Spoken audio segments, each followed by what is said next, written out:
మేము దేవుని యందు విశ్వాసం ఉంచండి. ఎవడైనను ఈ కొండను చూచి నీ వెంటబడి సముద్రములో పడవేయబడమని చెప్పిన తన మనస్సులో సందేహపడ తాను చెప్పినది జరుగునని నమ్మిన ఎడల వాడు చెప్పినది జరుగునని మీతో నిత్యముగా చెప్పుచున్నాను. అందుచేత మీరు ప్రార్థన చేయనప్పుడు మీరు అడుగుచున్న వాటిలను పొంది ఉన్నారని నమ్మండి, అప్పుడు అవి మీకు కలుగునని మీతో చెప్పుచున్నాను. చిన్న ప్రార్థన చేసుకుందాం.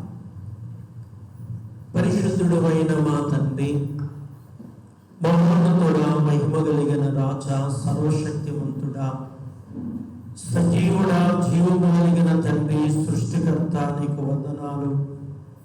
రక్షణకర్త నీకు స్తోత్రములు. ఆదరణకర్త నీకు స్తోత్రములు. నరుడుగా దేవుడుమైన నీవు నరుల రక్షణార్థమై నరుడుగా ఈ లోకానికి వచ్చిన క్రీస్తు నీకు మరణాతలు.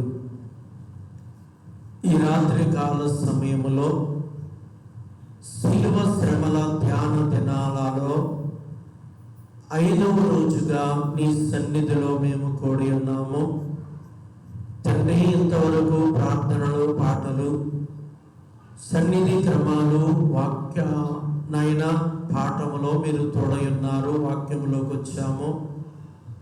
నిలిచిన మీ దీనదాసుని మీ శిలువ పునరుద్ధాన వెలుగులో మరుగు చేసుకుని మాట్లాడండి.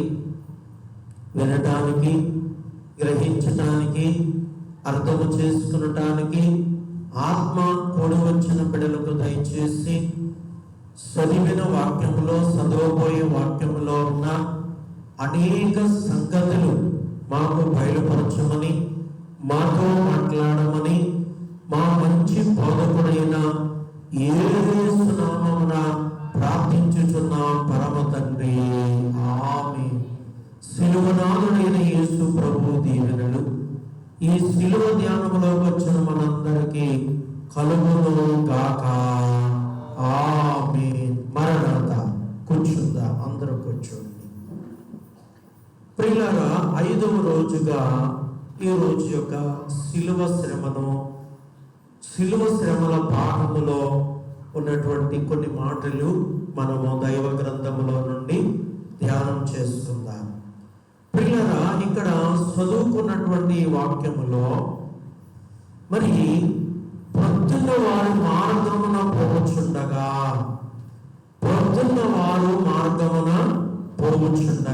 ప్రియులారా, ఉదయమున వారు ఒక మార్గాన్ని వెళుచున్నారని, అనగా ఏ మార్గములో వారు వెళుచున్నారు అంటే, అంతకుముందు ప్రియులారా ఏ మార్గములో వారు వెళితే ఆ మార్గములో అంజూరపు చెట్టు ఉందో, ఏ చెట్టు?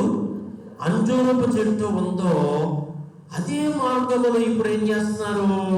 వస్తున్నారు అన్నమాట.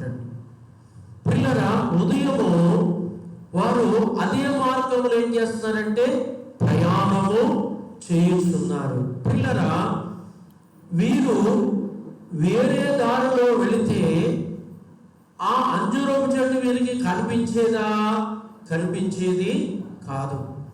ఏ మార్గంలో అయితే వారు వెళ్ళారో తిరిగి అదే మార్గంలో వారు వస్తూ ఉన్నారు. ప్రియులారా, అయితే దీనిని బట్టి మార్గం అనగా మనం ఆలోచించవలసినటువంటి మాట ఏమిటంటే, యేసయ్య మార్గంలో ఉన్నామో ప్రియులారా, అనేకమైన మార్గాలు మార్చకూడదు. మనం ప్రియులారా యేసయ్య మార్గంలో ఉన్నాం కాబట్టి అదే మార్గంలో మనం ప్రయాణం చేస్తే మన ప్రయాణము కడకి జీవములోనికి చేర్చుచున్నది. మార్గాలు మార్చేస్తే మన గమ్య స్థానము కడకి వెళ్ళదు. ఇక అలా తిరుగుతానే ఉండవలసిన పరిస్థితి, ఇక అలా తిరుగుతానే ఉండవలసినటువంటి స్థితి వస్తుందన్నమాట. అందుకే ఏం చేయకూడదంటే మార్గాన్ని ఏం చేయకూడదు, మార్చకూడదు. కొందరు విశ్వాసాన్ని మార్చేస్తూ ఉంటారు, కొందరు భక్తిని మార్చేస్తూ ఉంటారు, కొందరు సంఘాన్ని మార్చేస్తూ ఉంటారు, కొందరు సేవకుని మార్చేస్తూ ఉంటారు. పిల్లరా, ఇలాగా రకరకాల చేసేటువంటి వారు ఏం చేస్తారంటే వారు చేరవలసిన గమ్యస్థానానికి చేరలేరు కనుకే పిల్లల అక్కడే ఏం చేయవలసి వస్తుంది, తిరుగులాడవలసి వస్తుంది. సాతాను లాగా సాతాను కూడా పిల్లల యోగుల కోసం పిల్లల దేవుని దగ్గరికి వెళ్ళింది. అప్పుడు అది ఏం చెప్తుంది దేవుని దగ్గర, భూమి మీద నేను అటు ఇటు తిరుగులాడటమే నా పని అని చెబుతుంది.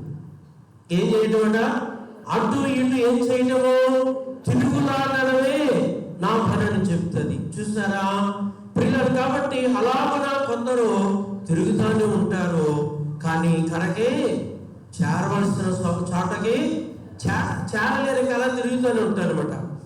యేసయ్య శిష్యులు ఏ మార్గములో వెళ్ళారో అదే మార్గములో మరలా ఏం చేస్తారట, వస్తూ ఉన్నారు. ఈ రోజు పాఠములో పొద్దున్న వారు ఆ మార్గమున వెళ్ళుచుండగా పిల్లల ఇక్కడ ఆ అంజూరపు చెట్టు వేళ్ళు మొదలుకొని ఎండి ఉండుట చూచిరి.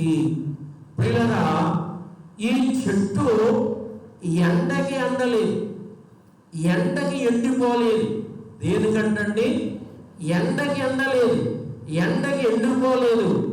దేవుని కోపము కలిగిన మాటకు ఏళ్ళుతో సహా ఏమైపోయిందంట, ఎండిపోయింది. పిల్లరా, ఎవరి కోపము? దేవుని కోపము లేక దేవుని శాపము అని కూడా అనుకోవచ్చు. ఇక్కడ ఉన్న మాట అదే.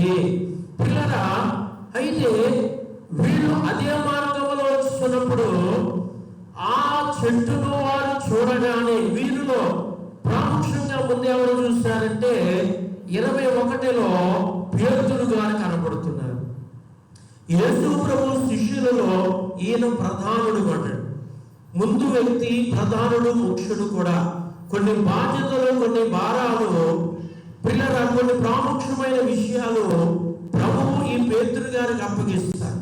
ఎందుకంటే ఈయన నమ్మకముగా చేస్తాడని చెప్పి పిల్లలు ఈయనకి ప్రభువారు ఏం చేస్తారంటే అప్పగిస్తారు.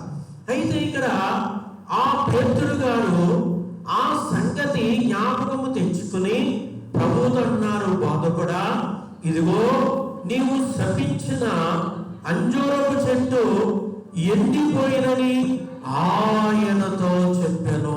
ఎవరితో? యేసుతో చెబుతున్నా.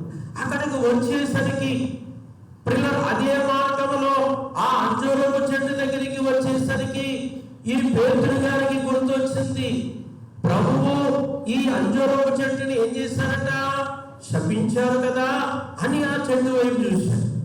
ఆ చెట్టు వైపు చూసినప్పటికీ ఆ చెట్టు ఇప్పుడు ఎలా ఉంది, వీరు వెళ్ళేటప్పుడు ఎలా ఉంది? పిల్లరా, వెళ్ళేటప్పుడు ఆకులతో పచ్చగా, పిల్లరా గుబురుగా, చూడడానికి అందముగా కనిపించింది.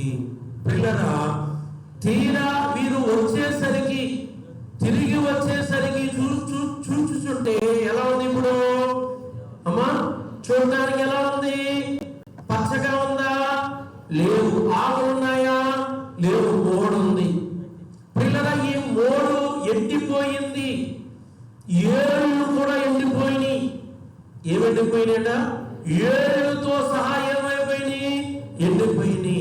పిల్లల దానికి ఏం తగిలింది? దేవుని శాపము.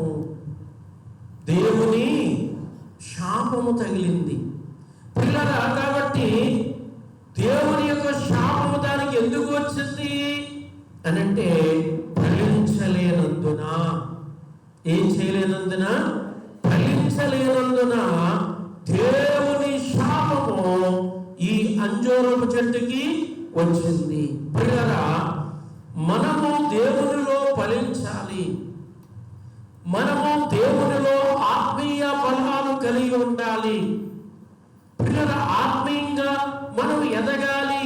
ఆత్మీయంగా మనము ఫలించి ఆత్మీయ అభివృద్ధి కావాలి.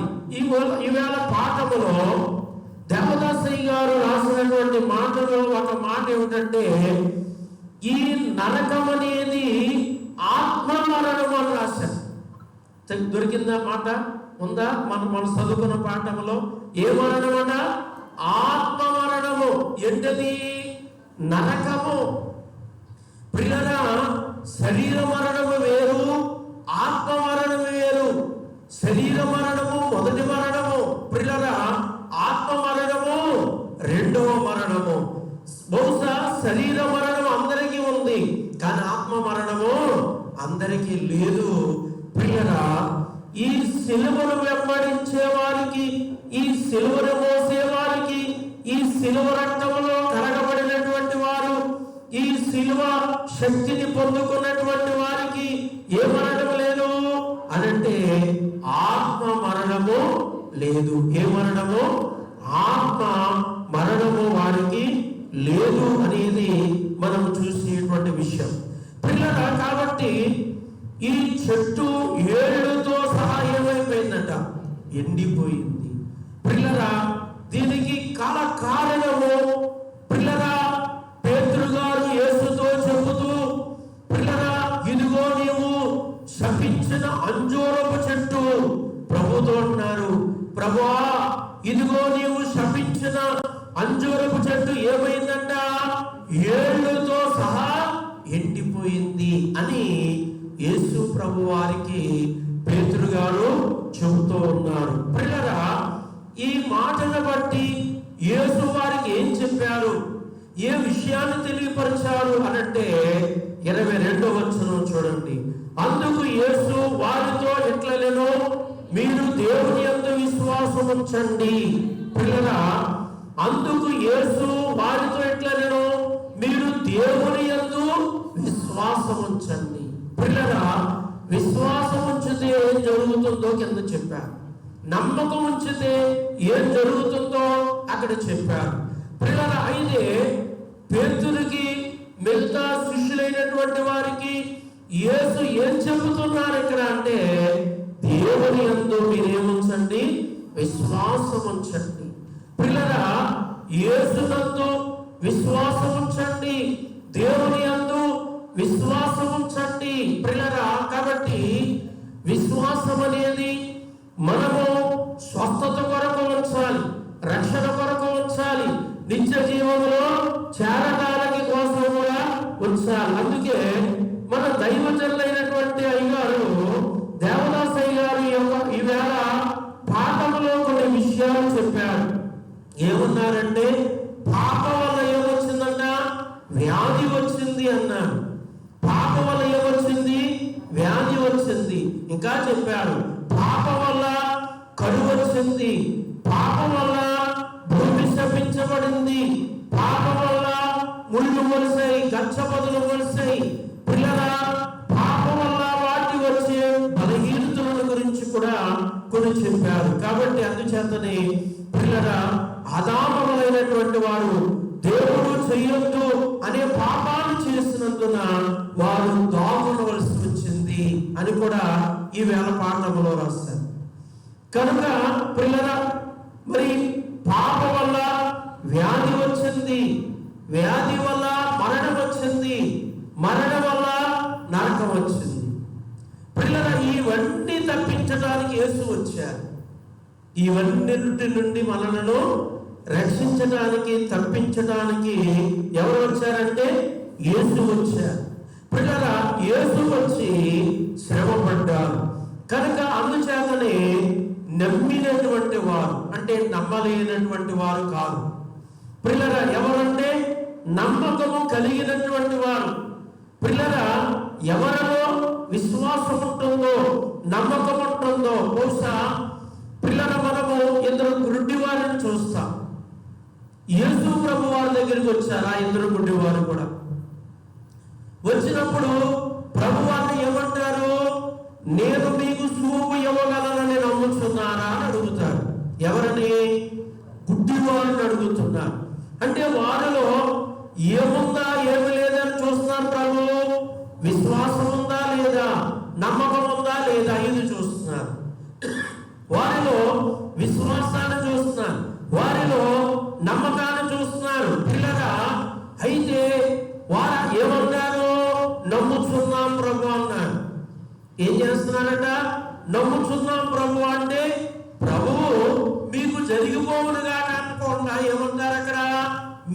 నమ్మకము చొప్పున మీకు కలుగునుగాక అన్నారు. బహుశా వారిలో నమ్మకము లేకుండా ప్రభు అడిగారు కదా అని నమ్ముచున్నాములే అన్నారు అనుకోండి. నిజంగా నమ్మకం లేకుండా కార్యం జరుగుతుందా? జరగదు. చూపు వస్తుందా? రాదు.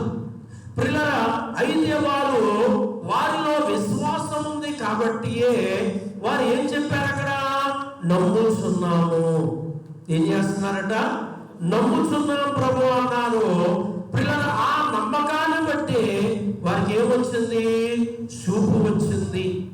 ప్రియులారా, అందుకే ప్రభు ఇంకొక చోట అంటారు, నమ్ముట నీ వలనైతే నమ్మే వారికి సమస్తము సాధ్యమే అన్నారు. ఎవరికి? ఎందరైతే నమ్ముతారో, ఎందరిలో అయితే నమ్మకం ఉంటుందో, నమ్మినటువంటి వారందరికీ కూడా సమస్తము కూడా సాధ్యము అని చాలా గొప్ప విషయాన్ని మనం చూస్తాం. అందుకే యేసు ప్రభు ఇక్కడ ఏం చెప్తారంటే, మీరు దేవుని యందు విశ్వాసం ఉంచండి. దేవుని యందు ఏముంచండి? నమ్మకం ఉంచండి. 23లో చెప్పారు, ఎవడైనాను ఈ కొండను చూచి నీవు ఎత్తబడి సముద్రములో పడవేయబడునని చెప్పి మనసులో సందేహం పట్ల తాను చెప్పినది జరుగునని నమ్మినలా వారు చెప్పినది జరుగునని మీతో నిశ్చయముగా చెప్పుచున్నాను. పిల్లరా, ఆ అంజూరపు చెట్టును బట్టి శిష్యులైనటువంటి వారికి చెప్పినటువంటి మాటలు, చెప్పినటువంటి విషయాలు ఇక్కడ మనకు కనబడుతున్నాయి. పిల్లరా, ప్రభు ఏమన్నారు? ఇది అక్కడ కొండ ఉంది ఆల్రెడీ, ఆ కొండను చూపించారు. ఈ కొండను చూసి మీరు విశ్వాసం గలవారై ఉంటే, పిల్లలు ఈ కొండను చూసి, ఓ కొండ నీవు లేచి సముద్రములో పడు అని, పిల్లరా మరొక మనసులో ఇక సందేహం అనేది రాకుండా, అపనమ్మిక జరుగుతుందా జరగదా, జరుగుతుందా జరగదా అనేటువంటి సందేహము రాకుండా, ఖచ్చితంగా ఇది ప్రభు చేస్తారు, ఖచ్చితంగా ఇది ప్రభు జరిగిస్తారు అనే గట్టి విశ్వాసము, నమ్మకము మనలో ఉంటే ఇక సందేహానికి మనలో చోటు ఇవ్వకూడదట.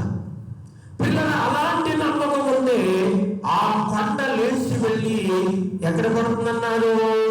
సముద్రములో పడుతుంది అన్నారు. పిల్లల ఆ అంజూరపు చెట్టును బట్టి శిష్యులైన వారికి ప్రభు చెప్పుచున్నటువంటి మాట, వారి విశ్వాసాన్ని బలపరుస్తున్నారు, వారి విశ్వాసాన్ని గట్టిపరుస్తున్నారు. పిల్లరా, అందుచేతనే కొండ గురించినటువంటి విషయాన్ని వారికి తెలియపరిచారు. కనుక వారిలో ఏముండకూడదంటే సందేహము, అనుమానం, డౌటు. పిల్లరా, అనుమానం ఉండకూడదట, డౌట్ ఉండకూడదట. దేవుడిని బట్టి మనకేం కావాలి? విశ్వాసము కావాలి, నమ్మకము కావాలి. విశ్వాసం మనలో ఉండాలి, నమ్మకం మనలో ఉండాలని దేవుని వాక్యము మనకి తెలియపరుస్తూ ఉంది. పిల్లగా మరొక మాట 24లో చూస్తే, అందుచేత ప్రార్థన చేయనప్పుడు మీరు అడుగుతున్న వాటిలను పొంది ఉన్నామని నమ్మండి, అప్పుడు అవి మీకు కలుగునని మీతో చెప్పుచున్నాను. ప్రార్థన చేసేటప్పుడు ఏం చేసేటప్పుడు అంటండి?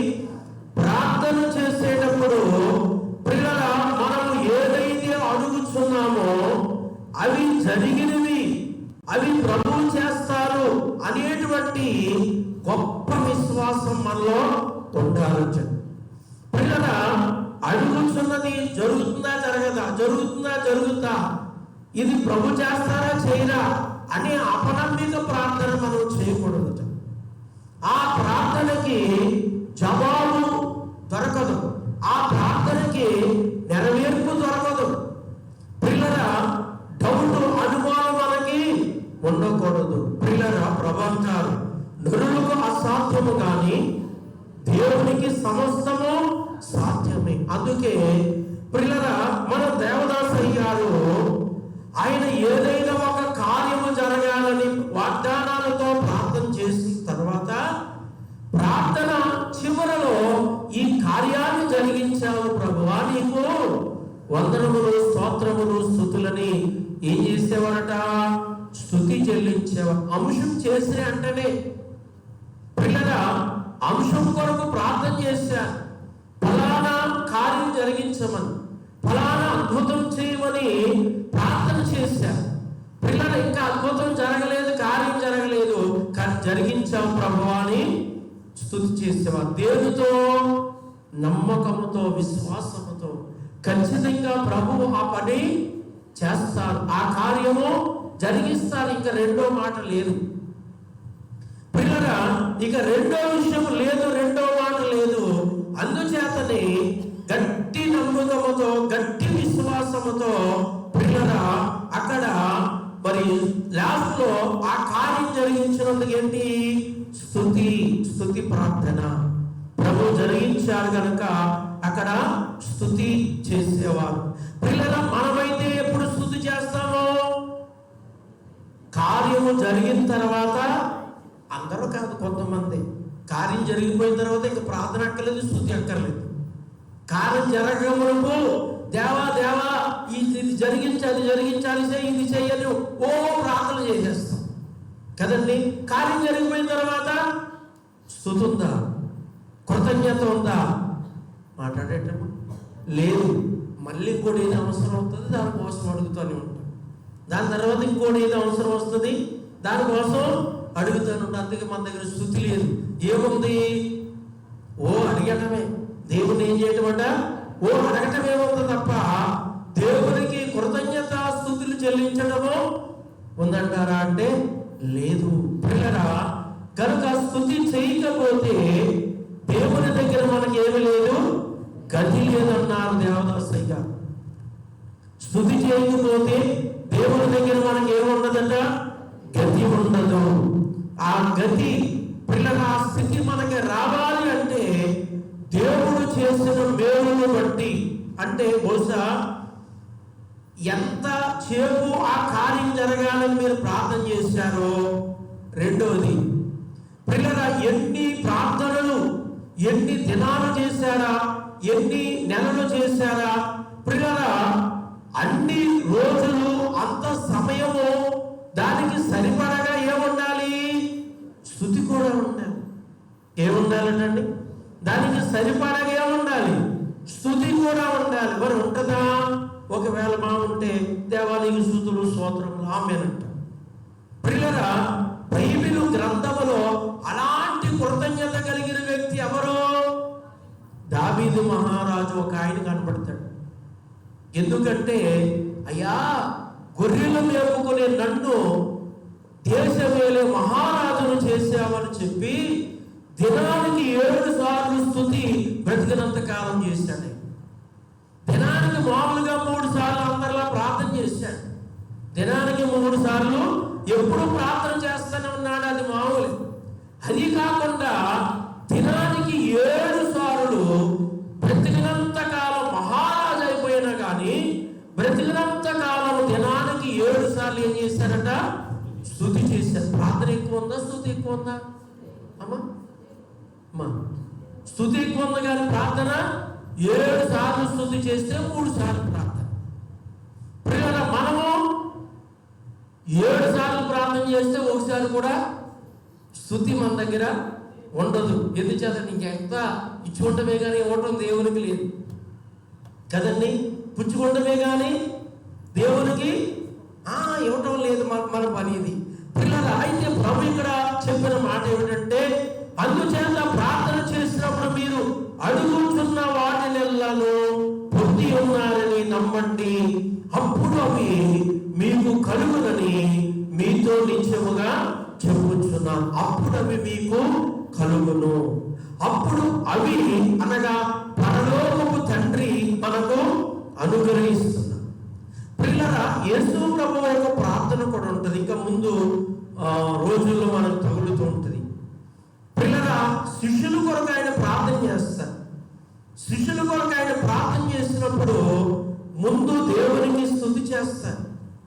దేవునికి ఏం చేస్తారు? ఇక్కడ స్తుతి చేసిన తర్వాత అప్పుడు శిష్యులైనటువంటి వారి కొరకు పిల్లల వారు బలంగా ఉండటానికి, ఐక్యతగా ఉండటానికి, ప్రభుతో ఏకమై ఉండటానికి, ప్రభు అప్పగించిన పని నమ్మకంగా చేయడానికి పిల్లల ప్రత్యేకమైనటువంటి ప్రార్థన చేస్తారన్నమాట.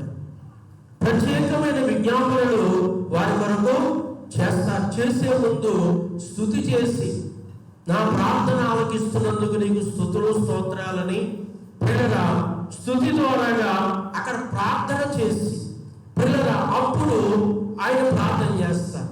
కనుక అందుకే ప్రభువు కూడా ఇక్కడ ఏం చెప్పారంటే, మీరు ప్రార్థన చేసేటప్పుడు వాటన్నిటిని పొంది ఉన్నారు, వాటన్నిటిని దేవుడు మీకు అనుగ్రహించారు, వాటన్నిటిని దేవుడు మీకు కలుగు చేశారు అని, పిల్లల అనుగ్రహించారని, కలుగు చేశారని, ఇచ్చారని చెప్పి పిల్లల నమ్మండి, నమ్మకంతో ప్రార్థన చేయండి. విశ్వాసము లేని ప్రార్థన అంటే నమ్మకము లేకుండా ఎంతకాలం ప్రార్థన చేసినా ఆ కార్యము జరగదు. ప్రార్థన అలా చేస్తూనే ఉంటాం కానీ కార్యం మాత్రము జరగదు. పిల్లల అందుచేతనే నమ్మకంతో చేసేటువంటి ప్రార్థన ద్వారా గొప్ప కార్యాన్ని దేవుడు జరిగిస్తారు. జరిగించిన తర్వాత కూడా మనం చేయవలసింది స్తుతి అనేది ప్రాముఖ్యమైన అంశముగా అక్కడ మనకి కనబడినటువంటి విషయం. పిల్లల ఈవేళ పాఠములో దైవజనులు ఏం చెప్తారంటే, అంత చెప్పను కానీ ఒక మాట చెప్పి ముందు వెళ్ళిపోతాను. మహాయజ్ఞ దినము అంటే దేవుడు మహాయజ్ఞముగా మన కొరకు ఏమయ్యాడు అంటే చనిపోయాడు. పిల్లల అందుకే దైవజనులు అన్నారు ఇక్కడ, గొర్రె పిల్లను సిలువేశారు. ఎవరంట? గొర్రె పిల్లను సిలువేశారు. అంటే ఈ మాట దేవుడు బట్టి అన్నారు అని అంటే, బాప్తిసమిచ్చు యోహాను యేసును చూపించి ఏమంటారు? ఇదిగో లోక పాపములు మోసుకుపోవు దేవుని గొర్రె పిల్ల. ఎవరంటండి? లోక పాపములు మోసుకుపోవు దేవుని గొర్రె పిల్ల. పిల్లల గొర్రె పిల్లగా ఉన్న యేసును ఏం చేశారు? అక్కడ సిలువేశారు. గొర్రె పిల్ల అనే మాట ఎందుకు వాడవలసి వచ్చింది అంటే దానికి చాలా చాలా కారణాలు ఉన్నాయి. అందులో ఒక కారణం ఏమిటంటే, పాత నిబంధనలో పాప పరిహారార్థమై గొర్రెలను పిల్లల ఎన్నో వాటిని బలిగా అర్పించేవారు. అదొక కారణంగా ఉంటది. రెండవ కారణం ఏమిటి అంటే, ఐగుప్తిలో ఇశ్రాయేలీలు ఉన్నప్పుడు ఐగుప్తీయులుగా వారి మొదటి సంతానమైన కుమారుడు చనిపోయారు. అదే కీడు ఇశ్రాయేల్ కూడా రావాలి పిల్లరా. అయితే ఆ యొక్క కీడు, ఆ తెగులు వీరికి రాలేదు. వారు గొర్రెలను అర్పించారు. అక్కడ ప్రభు చెప్పగా గొర్రెలు అర్పించారు. అయితే వారి కొరకు ప్రభు బలవుతానని చెప్పారు. వారి బిడ్డల కొరకు ప్రభు బలవుతానని చెప్పారు. అదొక కారణం. ఇలా 3 కారణాలు ఉంటాయి. కనుక అందుచేతనే పాప పరిహారార్థమై బలిగా అర్పించబడేటువంటి ఎవరంట? గొర్రె పిల్ల. పిల్లరా అందుకనే ప్రకటన గ్రంథం అంతా కూడా యేసును గురించి ఏం చెప్తాదంటే, ఇదిగో వధించబడిన గొర్రె పిల్ల. వధించబడిన అంటే వధించబడటం అయిపోయింది పిల్లరా. కాబట్టి అందుకే వధించబడిన ఎవరంట? గొర్రె పిల్ల. అందుకే గొర్రె పిల్ల జీవ గ్రంథములో. ఎవరి జీవ గ్రంథము? గొర్రె పిల్ల జీవ గ్రంథములో మన పేరు ఉండాలి. జీవ గ్రంథములో మన పేరు ఉంటే ఈవేళ పాఠములు ఏముంది? ఆత్మ మరణం, అదే అగ్ని నరకము. ఏ మరణము? కనుక జీవ గ్రంథములో ఆ గొర్రె పిల్ల జీవ గ్రంథములో ఎవరి పేరైతే ఉంటుందో వారికి ఏ మరణము లేదు? ఆత్మ మరణము అనగా నరకము లేదు. పిల్లల ఆ గొర్రె పిల్లలున్న ఆ జీవములోని ఆ జీవ గ్రంథములో ఉన్నటువంటి పేరు ఎవరికైతే ఉంటుందో వారు ఆ జీవ గ్రంథాన్ని బట్టి జీవములో ఉంటారు. జీవమైన యేసు దగ్గర ఉంటారు. అందుకే మనం చేయవలసింది ఏమిటంటే, జీవ గ్రంథములో మన పేరు. ఏ గ్రంథములో? దేవుని గొర్రె పిల్ల జీవ గ్రంథములో మన పేరు ఉండాలంటే ప్రభువు భూమికి వచ్చి గొర్రె పిల్లగా ఆయన ఏం చేయబడ్డారు? వధించబడిన ఈ శిలువ శ్రమలన్నీ మనం ధ్యానం చేయటం వలన ఈ శిలువ శ్రమలన్నీ మనము జ్ఞాపకం చేసుకున్నట వల్ల, ఈ శిలువ శ్రమలన్నీ మనం ధ్యానించడం వల్ల ప్రియులారా మన పేరు ఎక్కడ ఉన్నది? గొర్రె పిల్ల జీవ గ్రంథములో ఉంటుంది ప్రియులారా. కనుక మరి అందుకే దైవజనుడు కూడా ఏం చెప్పారంటే, శిలువ ద్వారాగానే మనకు పాప పరిహారం, శిలువ ద్వారాగానే మనకు రక్షణ, శిలువ ద్వారాగానే మనకి నిత్య జీవం. దేని ద్వారా అంట? శిలువ లేకపోతే ఏమీ లేదు.